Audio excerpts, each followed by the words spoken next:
Hello. So we're going to continue our lesson series on set theory with this topic on types of sets. You can check my other videos on introduction to set, naming a set. The links will be given in the description section. So now let's see types of set. There are different types of sets in set theory, but in this video I will only be talking about the empty set and the singleton set. So what's an empty set? An empty set is a set that has no element in it, from the word empty, which means it has no element in it. An empty set will be like this, with no element inside of it.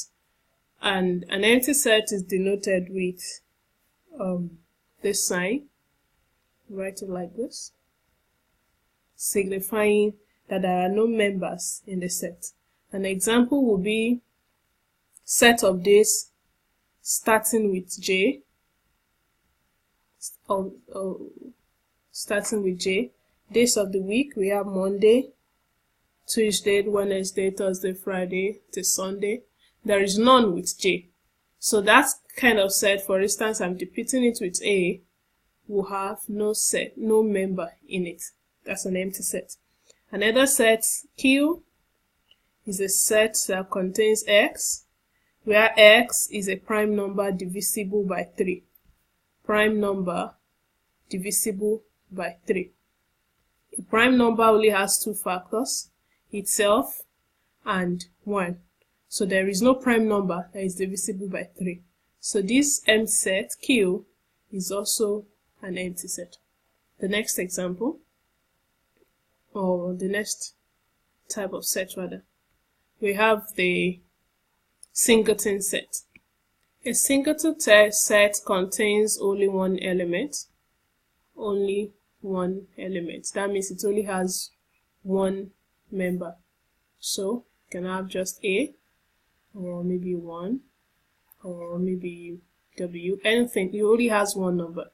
So the number of elements in a singleton set is equals to 1.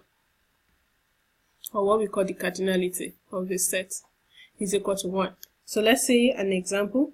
We can have set of days starting with W, or let's say M, of days starting with W. You know, we have Monday, Tuesday, Wednesday, Thursday.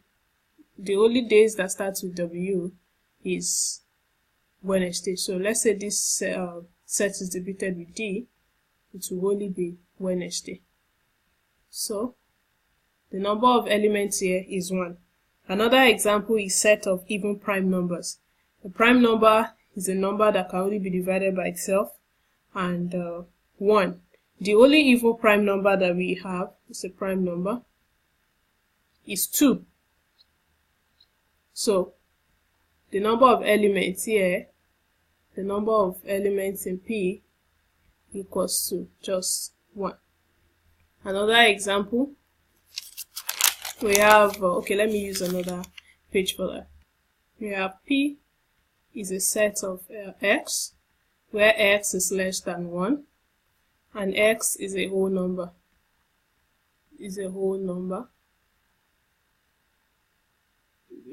Remember the whole number line, we have, it starts from 0, 1, 2, 3, and on and on. The only whole number that is less than 1 is 0. So that means the members of set P is 0, which means the number of elements in P is just 1, or the cardinality of P is just 1. And that's not about empty set and singleton set. I will do another video about finite and other types of sets. Watch out for more videos.